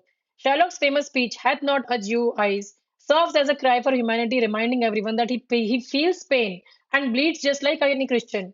This makes us feel a strong sense of sympathy for him as an outcast in a cruel society. अब ये जो line मैंने यहाँ पे सारे मैंने example जो दिया है, तो ये एग्जाम्पल मेरा कैसे फुलफिल कर रहा है, मैंने उसको विक्टिम की तरह बताया पहले, कि उसके ऊपर एंटोनियो थूका होता है पहले, है ना। तो ये मेरे डिमांड जो मैंने उसके जो इंसिडेंट्स बताए हैं वो पूरी डिमांड को फुलफिल कर रहे हैं। मैं कोई वेक स्टेटमेंट नहीं बता रही कि भाई society was very cruel to him. भाई कैसे क्रूअल थी वो, मैंने स्पेसिफिक ट्रीटमेंट दिया कि उसके ऊपर स्पिट किया गया, उसको थूका गया, उसको अब्यूज किया गया, है ना। तो ये इसीलिए उसको बोला, उसको कट थ्रोट डॉग बोला गया, अब्यूज किया गया, ये एग्जाम्पल दिए मैंने, सोशल ह्यूमिलिएशन के थ्रू उसको गुजरना पड़ा। सो मैंने क्या बिल्ड किया, क्रिश्चियन प्रेजुडिस को एंगल मैंने स्ट्रांगली यहाँ पे बिल्ड किया है। और फिर मैंने उसका ये वाला लाइन भी वापस यूज कर दिया, हैथ नॉट अ ज्यू आइज। देखो मैं कोई डिफरेंट कोड्स यूज नहीं कर रही हूँ, मैंने एक ही कोड को अलग अलग वे में यूज किया है। तो यही भाई आप कर सकते हो यहाँ पे, है ना। तो यही ऐसी तरीके से यूज करोगे। तो ये जो स्पीच मैंने यूज की है ये यहाँ पे परफेक्ट है, क्योंकि ये शायलोक की ह्यूमैनिटी को दिखा रही है, उसके रिवेंज को नहीं। उसके साथ इतना बदसलूकी का ट्रीटमेंट किया गया है। तो ये स्पीच मेरे एक एग्जाम्पल की तरह काम कर रही है, कि शायलोक का एंगर, जो गुस्सा उसके अंदर भरा था, वो रियल हर्ट से आया है। वो नेचुरली इवल नहीं था, उसके साथ में इतना बुरा हुआ तब जाके वो इतना गुस्से में भरा था यहाँ पे। So this is where you get strong marks, because you show cause. आप सिर्फ अफेक्ट नहीं बता रहे हो, आप बता रहे हो कि इन कारणों की वजह से वो ऐसा इंसान बना। So you show what society did to him and why the audience sympathises, ठीक है। अब आप लास्ट वाला पैराग्राफ देखो। However, Shylock takes a dark turn. His pain turns into a poisonous desire for revenge, leading him to demand a pound of flesh from Antonio. In the courtroom, he is cold and refuses to show mercy, clearly acting as the villain. But this ending is tragic. He loses his daughter, his money, and even his religion. Like King Lear, he walks away broken and alone. By the end, we are left unsettled because while his actions were vengeful, the cruelty he faced was just as bad. Shylock represents the messy reality of the human condition. अब ये paragraph ने क्या कर रहा है, ये दो काम कर रहा है ना, डबल वर्क कर रहा है ये वाला पैराग्राफ मेरा। अब पहले तो क्या किया इसने, ये विलन एंगल दिखा रहा है उसका, है ना। विलन एंगल कैसे दिखा रहा है, मैंने इसमें क्लियरली मॉरल चॉइस दिखा दी है कि भाई वो इंसिस्ट कर रहा था कि उसको फ्लैश ही चाहिए। उसने मर्सी को रिफ्यूज कर दिया कि मुझे माफ नहीं करना, मुझे तो ये फ्लैश चाहिए। तो अब ये क्या बन जाता है, रूथलेस हो जाता है कोर्ट में। तो ये मेरा विलन का एविडेंस हो गया कि भाई इसलिए इसको विलन बोला जाता है। अब दूसरा एंगल क्या दे दिया मैंने इसमें, ट्रेजिक एंगल भी दे दिया कि भाई क्या ट्रेजेडी हुई थी उसके साथ में। फिर मैंने उसको कॉन्सिक्वेंसेस दिखाए। उसकी बेटी उसको छोड़ के भाग जाती है, तो ही स्ट्रिप्ड ऑफ डॉटर। उसकी वेल्थ लेके भाग जाती है, तो वो वेल्थ के साथ में उसको मतलब उसकी बेटी भाग जाती है, और वो वेल्थ वेल्थ सब उसके पैसे वैसे लेके भागती है, तो मतलब he stripped of his daughter, his wealth. और बाद में उसको मजबूर किया जाता है अपना रिलीजन चेंज करने के लिए, तो he stripped of his faith as well. तो अब वो कैसा करता है प्ले में एग्जिट, उसकी एग्जिट कैसे होती है, वो टूट चुका होता है अंदर से। So this is where tragedy enters, क्योंकि पनिशमेंट बहुत ही एक्सट्रीम फील्ड होती है और बहुत ही ह्यूमिलिएटिंग है। तो ये सेंटेंस जो है यहाँ पे मैंने बोला है यहाँ पे कि वी आर लेफ्ट अनसेटल्ड यहाँ पे, तो ये बहुत ही इंपॉर्टेंट है, क्योंकि ये आपको क्या दिखा रहा है, it is showing audience affect, कि ऑडियंस को कैसा फील होता है। ऑडियंस को यहाँ पे हैप्पी फील नहीं हो रहा, वो बहुत अनईजी फील कर रही है। सो this is the key element in character analysis, है ना। फिर मैंने फिर मैंने जो ये लाइन आपको यूज की किंग लियर वाली, यहाँ पे मैंने बहुत ही अच्छा वाला सॉलिड एक कंपैरिजन वर्क दे दिया है। तो ये मतलब आप चाहो तो लिख सकते हो, आप चाहो तो नहीं भी लिख सकते, कोई जरूरी नहीं है यहाँ पे। लेकिन शॉर्ट एनालॉजी दी है तो ये, और बिग कंपैरिजन दिया है तो ये नंबर और अच्छे से मिल जाएगा आपको। अगर कहीं पे कमी है तो ये कंपैरिजन से अच्छा मिल जाएगा। अब मैंने सिर्फ किंग लियर का नाम ही लिया है मैंने यहाँ पे कोई मैंने एक्सप्लेन नहीं किया किंग लियर के वर्क को। तो ये काम आप भी कर सकते हो अपने वर्क्स में, ये कंपैरिजन वगैरह एक्स्ट्रा पॉइंट मिल जाते हैं इनके।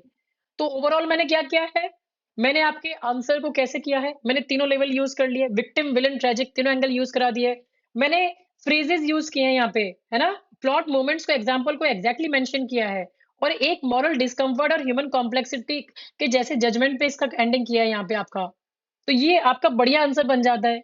आप और क्या ऐड कर सकते हो, लिख सकते हो कि he is treated as an outsider in a Christian society that normalises contempt for Jews. तो इस तरह के आप ऐड कर सकते हो, है ना। और बाकी आप इसको छोटा कैसे कर सकते हो, आप एक ही विक्टिम का एग्जांपल ले सकते हो, जैसे एंटोनियो का स्पिटिंग और हैथ नॉट ज्यूज वाला ले सकते हो, वो भी इनफ है यहाँ पे। विलन पार्ट को आप कंप्रेस कर सकते हो, ठीक है। और एक्सपेंड करना हो तो आप इसमें रिवेंज को एक्सप्लेन कर सकते हो वुंडेड डिग्निटी के साथ में, नॉट जस्ट क्रुएलिटी के साथ में। कोर्ट्स इनकी हिपोक्रेसी को और भी एक्सप्लेन कर सकते हो, तो ये और बड़ा आंसर हो जाएगा। तो बस इसी तरीके से छोटा बड़ा कर सकते हो, बट ये मेन चीजें जो आपको एलिमेंट्स को ऐड करना है। Whenever you are writing answer, decode करो क्वेश्चन को, तब अपने आप आंसर आ जाएंगे। नेक्स्ट क्वेश्चन आ जाओ। Shylock is more sinned against than sinning, do you agree. अब यहाँ पे क्या करना है आपको, यहाँ पे क्वेश्चन क्या पूछा गया है पहले देखो। ये पूछ रहा है क्वेश्चन के अंदर, क्या शाइलॉक के साथ बहुत ही ज्यादा नाइंसाफी हुई, he was sinned against than sinning, है ना। तो ये पूछा गया है। फिर पूछा गया है कि या क्या उसके अपने एक्शन ज्यादा गलत थे, है ना, ये सिन अगेंस्ट देन सिनिंग का ये मतलब होता है ना, या फिर दोनों का बैलेंस है। तो अगर आप यहाँ सिर्फ हाँ या ना लिखोगे तो ये आंसर इनकम्प्लीट होगा। आपको उसकी स्पीच के साथ में उसके जो एक्शंस हैं वो आपको यहाँ पे एक बैलेंस टोन में यूज करना है। It is compulsory to score full marks here. तो आप देखो यहाँ पे रीड करो इसको। The idea that Shylock is more sinned against than sinning is a central debate in The Merchant of Venice. To a large extent, this is true. From the beginning, the Christian characters treat him with deep cruelty. Antonio spits on him in public, and others mock his religion and his tribe. The ultimate betrayal comes with his daughter Jessica, runs away with his money to marry a Christian, leaving Shylock heartbroken and alone. अब ये जो opening line है, ये examiner को clear मेरा hint दे रही है कि भाई ये एक क्या हो गया, it is a controversial issue, है ना। आप किसी एक चीज पे फोकस नहीं कर सकते हो। तो आप एक साइड लोगे तो पूरा आपको एक साइड लेने से पहले पूरा डिबेट देखना पड़ेगा यहाँ पे, ठीक है। तो ये बैलेंस थिंकिंग यहाँ पे आपका एग्जामिनर एक्सपेक्ट कर रहा है। फिर आप देखो second paragraph. However, Sherlock's reaction turns his suffering into sin of its own, driven by years of abuse. His pain turns into poisonous desire for revenge. In the courtroom, he becomes cold and bloodthirsty, sharpening his knife and demanding a pound of flesh while refusing all offers of mercy. This vengeful behavior makes him appear like a monster to the audience. तो इस paragraph में student यहाँ पे clearly बता रहा है कि Shylock के साथ क्या क्या गलत हुआ। मैंने इसमें बता दिया एंटोनियो का स्पिटिंग और उसकी पब्लिक इंसल्ट। तो ये सिर्फ पर्सनल नहीं बल्कि एक रिलीजियस प्रेजुडिस की तरह बताया है। यहाँ पे ट्राइब जैसे वर्ड्स उसको यूज किए गए हैं, तो ज्यूज को इंफीरियर दिखाने का तरीका बता दिया। जेसिका उसकी बेटी का भाग जाना और वो क्रिश्चियन के साथ में भाग गई, सिर्फ पैसे का लॉस नहीं बल्कि उसके लिए इमोशनल ट्रॉमा भी था। तो शाइलॉक का जो दुख था, जो पेन था, वो सिर्फ पैसों का नहीं बल्कि उसकी आइडेंटिटी और उसकी फैमिली टूटने का भी वो था उसका पेन। तो ये पैराग्राफ आपको रिप्रेजेंट बता रहा है, आपका स्ट्रॉन्ग एविडेंस बता रहा है मोर सिन्ड अगेंस्ट का, कि क्या उसके साथ में इतना बुरा हुआ है यहाँ पे, ठीक है। तो ये उसका एविडेंस है यहाँ पे। फिर आपको मैं बता रही हूँ, अब मैं यहाँ पे जो थर्ड पैराग्राफ है यहाँ पे मैं एज सिनिंग का बता रही हूँ, शाइलॉक एज सिनिंग का। अब मैंने कैसे बताया, yet the play ends by showing that the Christians are also guilty of great sins. They use a legal trick to strip Shylock of his wealth and force him to convert to Christianity, which is a form of cultural destruction. While Shylock's actions are vindictive, the Christians' treatment of him is inhumane. In the end, Shylock is a real flawed person who is a victim of a cruel system, but his own vengeful choices means he must share the guilt. तो यहाँ answer मैंने क्या किया, अब मैंने balance maintain कर दिया है। शाइलॉक का पेन रियल था लेकिन उसका रिएक्शन लिमिट क्रॉस कर जाता है। वो जो नाइफ शार्प करता है, मर्सी रिजेक्ट करता है, पाउंड ऑफ फ्लेश पर जिद करता है। तो ये एग्जाम्पल मैंने यहाँ पे आपके यूज कर दिए हैं, है ना। तो ये बता रहा है यहाँ पे आपका। तो ये प्ले कैसे एंड हो रहा है यहाँ पे, ये प्ले आपका एक हाई क्वालिटी एनालिसिस दे रहा है। मर्सी की बात करते हैं लेकिन पावर मिलते ही पैसा छीन लेते हैं, रिलीजन चेंज करवा देते हैं। तो यहाँ पे शार्लॉक का सीन इंडिविजुअल है लेकिन क्रिश्चियंस का सीन सिस्टमैटिक तरीके में बताया है। तो इसके लिए ये फाइनल जजमेंट आपका सिंपल नहीं रहता यहाँ पे आपका। ये जो लास्ट की लाइन है कि इन द एंड, है ना, यहाँ पे ये Shylock is real flawed person. तो ये जो लाइन है यहाँ पे आपका ये बताती है कि ये आइडियल कंक्लूजन है। शाइलॉक ज्यादा सिन अगेंस्ट है क्योंकि इसके साथ पहले जुल्म हुआ था, लेकिन वो बिल्कुल भी इनोसेंट नहीं है क्योंकि उसने रिवेंज क्रॉस कर दिया, यहाँ पे चूज किया और उसकी लिमिट्स क्रॉस कर दी। तो शाइलॉक पहले विक्टिम भी है और बाद में कल्प्रिट बनता है, और इसी टेंशन में उसका ट्रेजेडी छुपा हुआ है। अब क्यों ये आंसर आपका सही है? क्योंकि सबसे पहले तो मैंने क्वेश्चन का स्टेटमेंट यहाँ पे डायरेक्टली एंगेज कर दिया। मैंने विक्टिम और सिनर दोनों साइड को बैलेंस वे में बताया है। मैंने स्पीच और उनके जो एक्शंस हैं उन दोनों को यूज किया है। स्पीच भी जो उसने बोली थी वो भी यूज कर लिया और उसने क्या एक्शन किए थे वो भी। कोर्ट सीन और उसका एंडिंग भी मैंने कवर कर दिया है। तो ये मेरा पूरा आंसर एक बैलेंस्ड वे में यहाँ पे एक्सप्रेस कर रहा है ना? तो एग्जामिनर को क्या लगता है कि भाई स्टूडेंट के पास थॉट भी है, वो उसने सारे एंगल्स बताए हैं, सिर्फ उसने रट्टा नहीं डाला है यहाँ पे आपका, है ना? तो इसको कैसे शॉर्ट कर सकते हो अगर आपको छोटा करना हो, है ना? अगर आपको 120 वर्ड्स में लिखना है, तो जेसिका के बेट्रियल सीन को एक लाइन में लिख दो। कोर्ट सीन को भी डिटेल में मत लिखो, मत मतलब नाइफ मेंशन करना काफी है, बाकी डिटेल में जाने का जरूरत नहीं है। एंडिंग को भी एक दो लाइन में लिख दो, तो ये बढ़िया आपका आंसर हो जाएगा। अगर एक्सपैंड करना है और बड़ा लिखना है, तो hath not a Jews eyes वाली स्पीच को एक्सप्लेन कर दो। मर्सी वर्सेस वर्सेस जस्टिस का एंगल लिख दो। ऑडियंस सिंपैथी का लिख दो यहाँ पे एक्सप्लेन करके। तो Shylock's most human speech create sympathy while his courtroom behaviour destroys it. ये आप यहाँ पे एंडिंग में कंक्लूड कर सकते हो। ठीक है, तो इस तरीके से आंसर्स को आप यहाँ पे मेंशन कर सकते हो। Got it? अब आप यहाँ पे देखो, यहाँ पे Portia is often seen as the ideal renaissance women. Discuss her intelligence, agency and moral authority in the play. अब क्वेश्चन क्या पूछा है? क्वेश्चन में तीन पिलर्स पूछे हैं। कैसे पूछे हैं? Discuss her intelligence, agency, moral authority. Intelligence से पूछा है कि पोर्शिया कितनी स्मार्ट है। आपने उसकी मेंटल शार्पनेस, उसकी जो लर्निंग और जजमेंट है उस पर कमेंट करना है। एजेंसी पूछी है कि क्या वो अपनी जिंदगी और सिचुएशंस को कंट्रोल करती है या फिर सिर्फ रिएक्ट ही करती है। मॉरल अथॉरिटी पूछा है कि क्या लोग उसकी बात मानते हैं या क्या वो सिर्फ एथिकल बॉयज बनकर रह जाती है। तो अगर कोई भी सिर्फ उसको स्ट्रॉन्ग वुमन लिखकर मेंशन करके आ जाएगा, नहीं she is a strong woman, बिना कोई एग्जांपल के, तो मार्क्स कट जाएंगे। अगर आप यहाँ पे सिर्फ बेलमोंट या कोर्ट रूम में एक एक एंगल को लिख दोगे या फिर लिखोगे नहीं इनके बारे में, तो आंसर आपका अधूरा हो जाएगा। आपको ये सब एक कंक्लूडिंग वे में लिखना है, बैलेंस वे में लिखना है। कैसे लिखोगे? देखो, in The Merchant of Venice, Portia is much more than a typical heroine. She is a powerful Renaissance woman who uses her intelligence and courage to control the world around her. She perfectly balances book smarts with bold action, moving from the sidelines of the story to become its most important player. अब ये paragraph क्या दे रहा है? ये मैंने यहाँ पे thesis दे दी है कि भाई वो कैसी है। वो बहुत ही आपकी नॉर्मल टिपिकल हीरोइन जैसी नहीं, बल्कि पावरफुल रेनेसा वुमेन है वो। मेरा थीसिस है। तो पोर्शिया पैसिव हीरोइन नहीं है, वो रेनेसा आइडियल्स का लिविंग एग्जांपल बता दिया। अब मैंने ये भी बता दिया कि रेनेसा वुमेन का मतलब क्या होता है। एजुकेटेड, रैशनल, कॉन्फिडेंट, एक्शन लेने वाली। मैंने ये फ्रेज यूज कर दिया, बुक स्मार्ट वाला यहाँ पे आपका, है ना? तो ये मैंने यूज कर दिया, तो मतलब ये मैंने बता दिया कि वो सिर्फ बुक पढ़ लिख कर बैठी नहीं रहती, बल्कि अपनी नॉलेज को भी रियल के सिचुएशन में अप्लाई करती है। तो ये आपका जो पैराग्राफ है, ये इंटेलिजेंस एजेंसी दोनों को यहाँ पे मैंने इंट्रोड्यूस कर दिया है। अब नेक्स्ट देखो, in Belmont Portia shows her wisdom by navigating her father's casket. ठीक है, she avoids the shallow traps of gold silver, guiding her life towards true love. तो इस पैराग्राफ में पोर्शिया का ये प्रैक्टिकल इंटेलिजेंस यहाँ पे मैंने बताया है।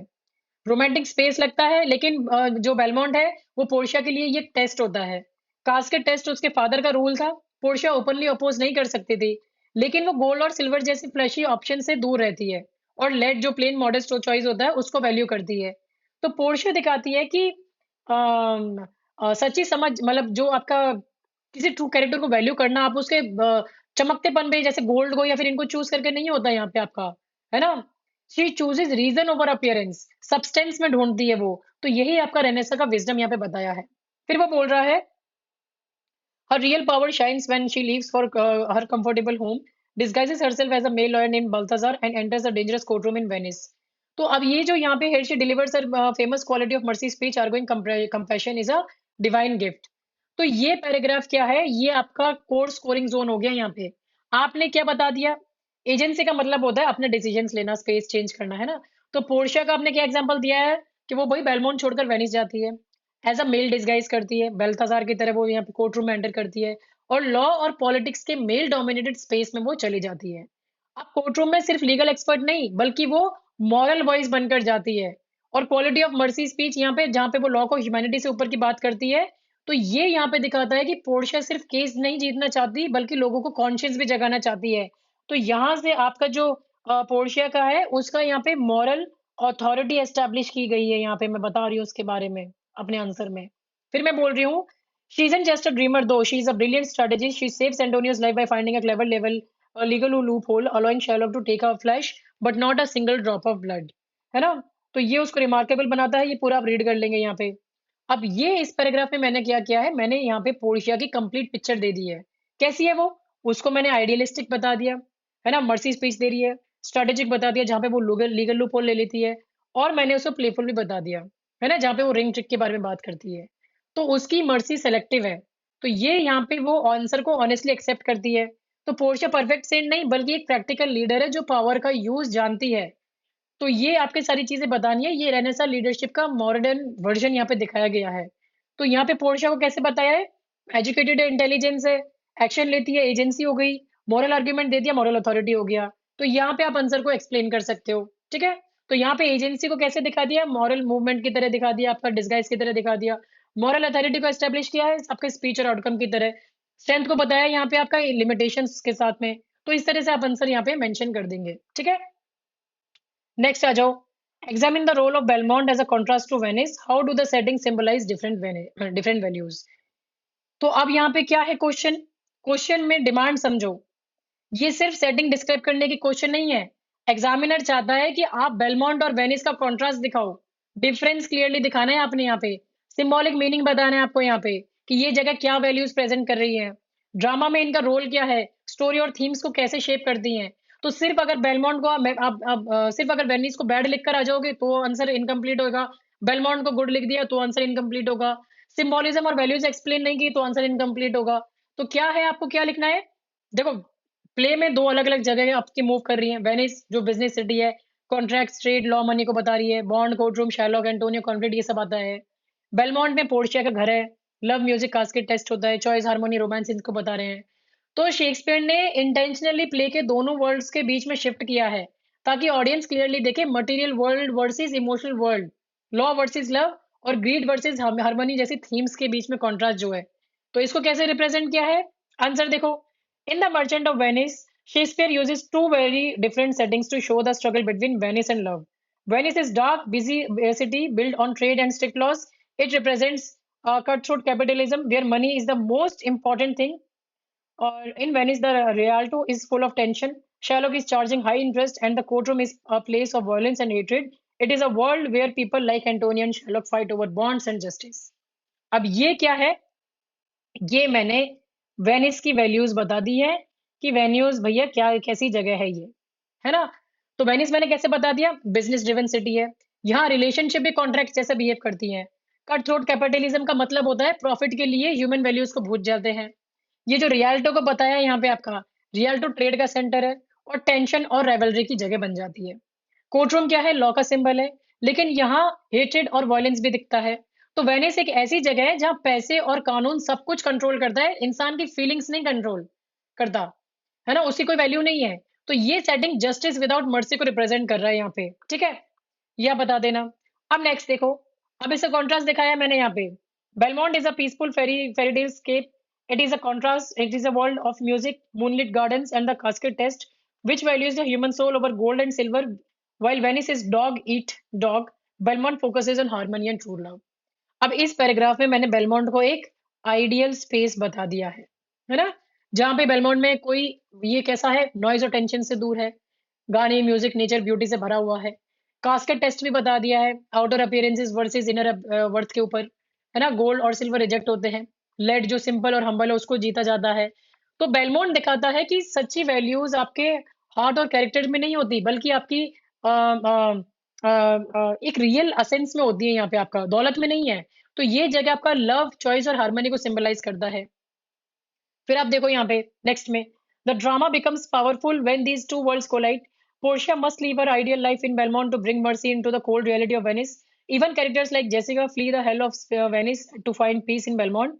By the end, the settings show that while we dream of the harmony found in Belmont, we are often stuck there dealing with the greed and moral mess of Venice. तो इसको आप देख सकते हैं यहाँ पे. तो ये आंसर क्या है आपका यहाँ पे? यहाँ पे मैंने आपके बेलमोंट और वेनिस को अलग अलग रखकर इसके इंपॉर्टेंट बताए हैं, है ना, कि इनकी दोनों की अलग अलग वैल्यूज क्या है. लेकिन जब ये दोनों टकराते हैं तो क्या होता है, ड्रामा और इंटेंस हो जाता है. पोर्शिया क्या करती है, पोर्शिया बेलमोंट की वैल्यूज को लेकर वेनिस के कोर्ट रूम में एंटर करती है. जेसिका वेनिस के हेल के इसको हेल की तरह समझकर छोड़ देती है और बेलमोंट जाकर वो इमोशनल सेफ्टी ढूंढती है. तो बेलमोंट एक आपके ड्रीम जैसा आइडियल स्पेस है और वेनिस आपका एक हार्ड रियलिटी है ना. तो फिर ये जो बोला गया है बाय द एंड, तो यहाँ पे आपका कंक्लूडिंग किया जा रहा है जहाँ पे बेलमोंट ह्यूमन डिजायर यानी आइडियल वर्ल्ड रिप्रेजेंट कर रहा है और वेनिस आपके मॉरल कॉम्प्लिकेशंस यानी रियल वर्ल्ड को रिप्रेजेंट कर रहा है. तो शेक्सपियर यहाँ पे आपका सजेस्ट कर रहे हैं कि इंसान चाहता है बेलमोंट जैसी जिंदगी, लेकिन वो कैसा जीता है, वो वेनिस जैसी दुनिया में जी रहा है. सो ये थॉट यहाँ पे आपके एक सीरियस डेप्थ को हाईलाइट कर रहा है ना. तो अब ये आंसर में मैंने क्या इंक्लूड कर दिया है, मैंने कॉन्टेक्स्ट क्लियर कर दिया, मैंने वेनिस बेलमोंट दोनों को एक्सप्लेन कर दिया है, सिंबॉलिक वैल्यूज दोनों में क्लियरली लिंक कर दी है, मैंने कैरेक्टर्स पोर्शिया और जेसिका को यूज किया है इन वैल्यूज को कैसे ट्रीट करते हैं उसके हिसाब से, है ना. तो यहाँ पे आपका अंडरस्टैंडिंग जो सेटिंग को लेके है, मीनिंग को लेके है, वो सब क्लियर हो जाता है यहाँ पे आपका. तो इस तरीके से आप आंसर यहाँ पे मेंशन कर सकते हैं, है ना. अगर आपको इसको बढ़ा के लिखना है तो आप इसको जस्टिस और मर्सी थीम को लिंक कर सकते हो, कॉमेडी या ट्रेजिक कॉमेडी एंगल दे सकते हो यहाँ पे आपका, है ना. आप एक्स्ट्रा लाइन लिख सकते हो जैसे कि contrast between Belmont and Venice mirrors the conflict between idealism and realism in human society. तो ये सारी चीजों को आप यूज कर सकते हैं यहाँ पे, ठीक है. सो अभी ये जो आंसर्स मैंने एक्सप्लेन किए हैं, किसी को कोई क्वेरी या डाउट है इनको लेके, मैं दो और आपके इंपॉर्टेंट क्वेश्चंस यहाँ पे एक्सप्लेन कर रही हूँ, बाकी क्वेश्चंस आपके पीडीएफ में अवेलेबल है जिनको आप यहाँ पे रीड कर लेना, ठीक है. तो जो इंपॉर्टेंट क्वेश्चन है उसको हाईलाइट कर देती हूँ मैं यहाँ पे आपका, और वो क्वेश्चन हम ये वाला लेते हैं आपके. बाकी आपका मैं इसमें आपको आपके असाइनमेंट क्वेश्चंस दूंगी जो आपको खुद करने हैं. वो असाइनमेंट क्वेश्चंस के आंसर्स आप खुद मुझे लिखेंगे, आप मुझे सेंड करेंगे और मैं आपको उनका फीडबैक दूंगी. फिर बाद में मैं उनके प्रॉपर आंसर्स क्या है वो आपको अपलोड कर दूंगी, आपको पीडीएफ में दे दूंगी मैं उनके. बट उससे पहले तो आपको प्रैक्टिस करना पड़ेगा उन आंसर्स को लेके, ठीक है. अब आप ये इंपॉर्टेंट क्वेश्चन देखो. Analyze the symbolism of three cascades, gold, silver, lead. What moral lesson does the cascade test involve? बहुत इंपॉर्टेंट क्वेश्चन है और एग्जाम में आने के बहुत ही ज्यादा आपके हाई चांसेस आ जाते हैं इसके अंदर. तो ये चीज आपको देखनी है. अब पहले तो क्वेश्चन समझो कि क्वेश्चन आपका पूछा क्या जा रहा है यहाँ पे आपका, ठीक है. तो अब आप बताओ कि यहाँ पे क्या पूछ रहे हैं यहाँ पे. सबसे पहले तो हमने एनालाइज करना है कि सिंबोलिज्म आपका है क्या, ठीक है. तो अब यहाँ पे सिंबोलिज्म में आप क्या बोलोगे, गोल्ड, सिल्वर और लेड क्या रिप्रेजेंट करते हैं. दो डिमांड्स है इस क्वेश्चन में. दूसरा पूछा गया है व्हाट मॉरल लेसन, यानी ऑडियंस और कैरेक्टर्स को क्या सीख मिलती है. तो अगर आप आंसर में सिर्फ गोल्ड को ग्रीड, लेड को ह्यूमिलिटी लिखोगे तो ये काफी नहीं है. कास्केट सेट को आपको टेस्ट जो है यहाँ पे उसको आपको प्ले की थीम से, जैसे वेनिस वर्सेस बेलमोंट हो गया, इनर वर्सेस आउटर वैल्यू हो गया, उसके साथ में आपको इसे एसोसिएट करना है.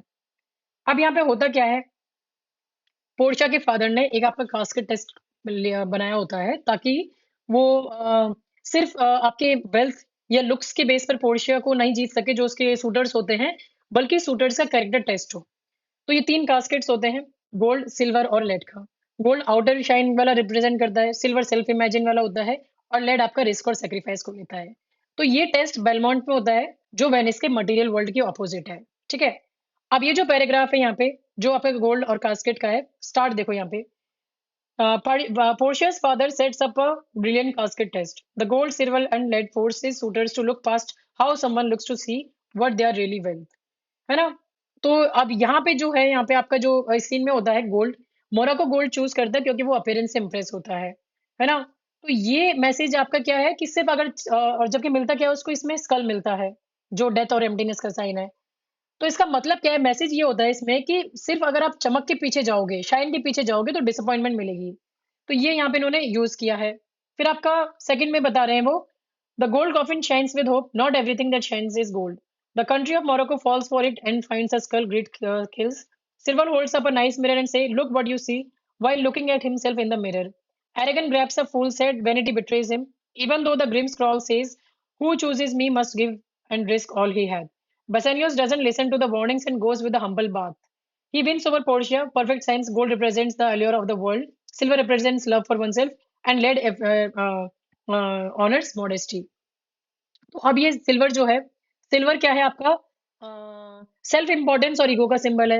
अब एरोगेंट यहाँ पे खुद को डिजर्विंग समझता है। तो अब ये मिरर क्या क्या करता है, वो सिर्फ अपनी इमेज को देख रहा है, दूसरों के वैल्यूज को इग्नोर कर रहा है। तो यहाँ पे क्या मिलता है उसको? फूल हेड मिल जाता है यहाँ पे। तो ये प्राइड का पनिशमेंट है ना? तो ये अगर सेल्फ विजडम आपकी सेल्फ लव विजडम नहीं है यहाँ पे, बल्कि फूलिशनेस की तरह बताई है। जो सिर्फ अपनी तारीफ में जीता है वो गलत चॉइसेस लेता है। फिर लेड कास्केट में क्या होता है यहाँ पे आपका? लेड कास्केट दिखने में तो बहुत डल होती है, लेकिन उसमें मैसेज बहुत डीप है, रिस्क और सेक्रीफाइस के बारे में बात कर रहा है। तो वो वार्निंग के बावजूद यहाँ पे आपका बसैनियो उसको चूज करता है यहाँ पे। तो वो अपीयरेंस से नहीं बल्कि एसेंस से जज करता है। तो ये लड़ क्या सिखाता है कि सच्ची वैल्यूज हमेशा शो नहीं करती। तो ये आपका ये प्रेजेंट किया गया है यहाँ पे। तो लेसन क्या है यहाँ पे यूज किया गया है? Lesson is hard to take in, real value is hidden below the surface. तो ये कास्केड टेस्ट का मॉरल लेसन है that inner beauty weighs more than outer shine and character weighs more than wealth. तो यहाँ पे आपका Jessica और Sherlock का कॉन्ट्रास्ट दिखता है। जेसिका गोल्ड चुराती है, शार्लॉक उन कॉइन्स के पीछे भागता है। बेसेनियो पैसा नहीं बल्कि पोर्शिया का हार्ट को रिप्रेजेंट करता है। सो प्ले में ये चीजें आपको मेंशन करनी है। ये रेनेसा ह्यूमनिज्म का कोर मैसेज है यहाँ पे। Now why this answer works? क्योंकि यहाँ पे आपका तीनों कास्केट को मैंने एनालाइज किया, मैंने कैरेक्टर्स को लेंस कर दिया, मैंने वेनिस और बेलमोंट के सिंबोलिज्म को यूज किया यहाँ पे आपका। तो ये सारी चीजें मेंशन की है यहाँ पे इसके। तो इसीलिए आप इस आंसर को इस तरीके से मेंशन कर सकते हो। ठीक है, फिर आप नेक्स्ट को देखो। यहाँ पे आपका नेक्स्ट आ जाता है आपका वेनिस बेलमोंट को लेके हमने बहुत सारे आंसर्स कर लिए यहाँ पे। हाँ, ये भी आपका एक बहुत इंपॉर्टेंट क्वेश्चन है जो आपके एग्जाम में आने के बहुत हाई चांसेस हैं। और कुछ एग्जाम में ये पीछे आपका पूछा भी गया है प्रीवियस ईयर क्वेश्चंस में, एंटी सेमाइटिक को लेके। Was Shakespeare anti Semitic? Analyse the portrayal of Shylock in context of Elizabethan attitudes toward Jews. अब नाउ क्वेश्चन क्या है? ये एक क्रिटिकल और कॉन्टेक्स्टल क्वेश्चन है। आपको क्या एक्सप्लेन करना है? सबसे पहले तो आपको एलिजाबेथन एटीट्यूड एक्सप्लेन करना है टुवर्ड्स द ज्यूस, वो कैसा था। फिर आप एनालाइज करोगे यहाँ पे शार्लॉक को कैसे पोर्ट्रे किया गया है। फिर आपको डिसाइड करना है कि व्हाई और whether the play supports prejudice और क्वेश्चन इट। अगर आप इसमें सिंपल यस और नो लिख दोगे तो आपको पूरे नंबर नहीं मिल पाएंगे यहाँ पे। अब शेक्सपियर के टाइम में ज्यूज को ऑफिशियली एक्सपेल कर दिया था इंग्लैंड में 1290s में, है ना? और मोस्ट एलिजाबेथन वो तो कभी किसी आपके ज्यू से मिले भी नहीं थे पर इन पर्सन। तो उनका अंडरस्टैंडिंग है वो कहाँ से आया है? यूजुअली मिथ और स्टीरियोटाइप से आया है और रिलीजियस प्रेजुडिस से। स्पेशली उनका जो मानना था कि ज्यूज बहुत ग्रीडी है, मनी लैंडर्स है और एनिमीज है क्रिश्चियन के। तो शाइलॉक को क्रिएट किया गया था इसी कल्चरल बैकग्राउंड के साथ में। तो अब आप आंसर को उसी वे में लिखेंगे यहाँ पे। ठीक है, आप देखो इंट्रोडक्शन दिया है यहाँ पे। Shakespeare probably wasn't personally anti-Semitic, but Shylock's complex character in Merchant shows how deeply anti-Semitic people were in England in 1590s. No Jews had lived there since they were forced to live in 1290s. ठीक है, फिर बोला गया है the mood in Elizabethan era was awful. Jews were seen as murderers of Christ and moneylenders. तो यहाँ पे Shylock is a typical money lender who wants to kill people, but Shakespeare gives him human side. तो अब यहाँ पे क्या है? Elizabethan society ने ज्यूज को हमेशा डर और सस्पिशन के साथ में देखा है। सो दे वर ऑफ्टन एसोसिएटेड विद ये क्रुएलिटी और रिलीजियस हॉस्टिलिटी के साथ में। तो शार्लॉक इनिशियली तो आपके स्टीरियोटाइप में फिट बैठता है क्योंकि वो मनी लैंडर है जो पाउंड ऑफ फ्लैश के साथ में डिमांड करता है उसको। तो एलिजाबेथन ऑडियंस के लिए शार्लॉक पहले से ही एक विलन टाइप फिगर था। This means Shakespeare was working with in an already biased framework, उसने बनाया नहीं है। फिर आप देखो अब ये है ना कि Shakespeare gives him human side, abuses are shown early on, है ना? तो यहाँ पे Antonio spits and call someone a cut throat dog. तो यहाँ पे ये मेंशन किया गया है। तो एक्ट 3 में Shylock angry speech has not a Jew's eyes, in what way is a Jew humble if he hurts a Christian. तो ये आपका एक वेंजेंस को बोला गया है, not a monster rant but a universal pain. तो although Shylock fits some stereotypes, Shakespeare ने कॉम्प्लिकेट किया इस कैरेक्टर को और भी ज्यादा, उनको डीप इमोशनल पेन देकर। जो उनका ये जो स्पीच था, हैथ नॉट अ ज्यू आइज, ये स्पीच क्लियरली दिखाता है शार्लॉक कि कैसे उसने यहाँ पे सफर किया था क्रिश्चियंस के थ्रू। वो उनको गाली दे रहे थे, वो उनके ऊपर थूक रहे थे यहाँ पे। तो ये स्पीच सिर्फ एक जस्टिफाई नहीं कर रही रिवेंज को, बल्कि उसके सोर्स को एक्सप्लेन कर रही है। और ये फोर्स करती है ऑडियंस को ताकि वो शार्लॉक को एक एज अ ह्यूमन देख सके रादर देन अ कैरिकेचर। तो ये स्पीच ऑडियंस को अनकंफर्टेबल बना देती है, क्योंकि वो जो दुख है उसका वो यूनिवर्सल लगने लग जाता है यहाँ पे। फिर वो बोला गया है, ये रहा आपका, it's the height of court villainy, the pound of flesh obsession turns people off, echoing the era's great trope. But falling hurts, losing money, or being forced to baptize feels more like a ritual, humiliation than justice. Portia preaches mercy, but Christians don't listen to her for Shylock. Read modern works and see reviews. Venice needs his loans and spits anyway. No other Jews are bad. Jessica makes things right back by converting play brings sadness and laughter. Moving forward over time. तो अब ये जो line है यहाँ पे आपका, Sherlock insist कर रहा है फ्लैश कि भाई मुझे जो उसका ये जो होता है ना कि नहीं, मुझे तो बाउंड ऑफ फ्लैश ही चाहिए। तो ये जो इसका नहीं मर्सी देने वाला जो इसका सीन होता है, it makes him appear cruel and dangerous. और ये रेनफोर्स करता है आपके नेगेटिव स्टीरियोटाइप्स को। लेकिन जब उसकी पनिशमेंट बहुत ही एक्सट्रीमली हार्श की जाती है, उसका वेल्थ चली जाती है एंड हिज फोर्स्ड कन्वर्जन, तो ये फील करता है एक ऐसा एक इनजस्टिस की तरह, है ना, और मोर लाइक पब्लिक ह्यूमिलिएशन। तो शेक्सपियर यहाँ पे दिखाते हैं क्रिश्चियन सोसाइटी को, it is also capable of cruelty too. तो प्ले में ये नहीं कहते कि शार्लॉक बिल्कुल सही है, लेकिन ये भी नहीं कहते कि क्रिश्चियंस बिल्कुल सही है। तो यहाँ पे आपका बताया गया है। अब आपका फाइनल जजमेंट बता रहे हैं कि इज शेक्सपियर एंटी सेमिटिक। तो ये बता रहे हैं Shakespeare show bias, but Sherlock is more complicated then hit. The mix of victim and villain challenges the audience. It's less of an anti-Semitic rant and more of a reflection bias. तो ये Shakespeare यहाँ पे reflect कर रहे हैं anti semitic attitude of his time, है ना। लेकिन वो दोनों को कोई आपके फुली एंडोर्स नहीं कर रहे, क्योंकि उन्होंने शार्लॉक को डिग्निटी, पेन और इमोशनल डेप्थ दी है। ये ऑडियंस को चैलेंज कर रहे हैं उनकी प्रेजुडिस को क्वेश्चन करने के लिए। इसीलिए अगर आप इस प्ले को एक सिंपल एंटी सेमेटिक रेंट बोलोगे, तो ये it is not, but it is a reflex of it is a complex reflection of social bias. तो शेक्सपियर ने प्रेजुडिस को रिपीट किया है, लेकिन साथ ही उसे एक्सपोज भी किया है। अब क्यों ये आंसर हमारा एकदम सही तरीके से जा रहा है, क्योंकि हमने क्या किया है यहाँ पे, आपका हिस्टोरिकल कॉन्टेक्स्ट बता दिया कि क्यों भाई ये ज्यूज को इतना हेट कर रहे थे। हमने टेक्सचुअल एविडेंस दे दिया है, हमने दोनों बायस को दिखा दिया और सिंपैथी को भी दिखा दिया है, और हमने क्रिटिकल जजमेंट भी दिखा दिया यहाँ पे आपका। तो इस तरीके से आप आंसर्स वगैरह को लिख सकते हैं, ठीक है। सो ये थे आपके मर्चेंट ऑफ वेनिस। आपके टोटल मैंने 20 क्वेश्चंस आपके पीडीएफ में मेंशन किए हैं, जिनको आपको रीड करना है।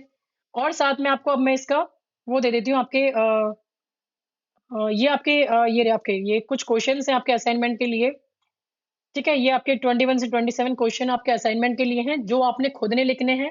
और आप इन्हें लिख के मुझे अपना एक पीडीएफ में आप अपने जो भी आप लिख लो एक पेपर पे, A4 शीट पे, प्रॉपर हैंड राइटिंग में स्पेस छोड़ के, अलाइनमेंट छोड़ के आप आंसर लिखेंगे।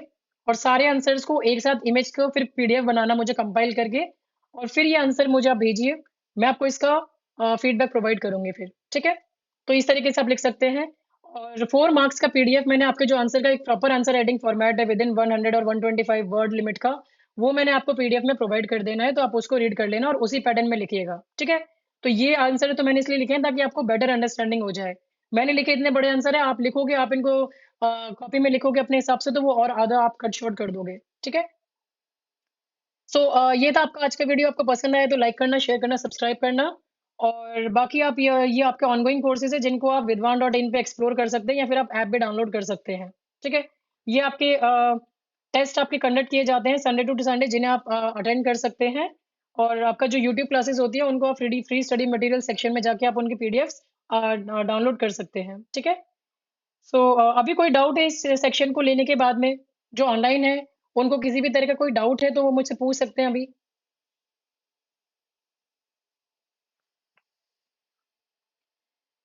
चलिए ठीक है, अगर कोई डाउट नहीं है तो वेल एंड गुड है। बाकी अगर आप आंसर राइटिंग सीरियसली प्रैक्टिस करना चाहते हो तो do give me feedback, feedback दीजिए मुझे। आप अपने आंसर्स को लिखिए, मुझे सेंड कीजिए आंसर्स को, ठीक है। और मुझसे फीडबैक भी लेते रहिए यहाँ पे, और क्वेश्चंस और ये टेस्ट सीरीज जो अपलोड हो रही है उनको अटेंड कीजिए। प्रैक्टिस होगी तो तभी आंसर राइटिंग अच्छे से कर पाओगे, got it. So thank you so much for watching this video. Video पसंद आए तो लाइक करना, शेयर करना, सब्सक्राइब करना। एंड अगर आप कोर्स एक्सप्लोर कर रहे हो तो कोर्स देख सकते हो। Okay, thank you.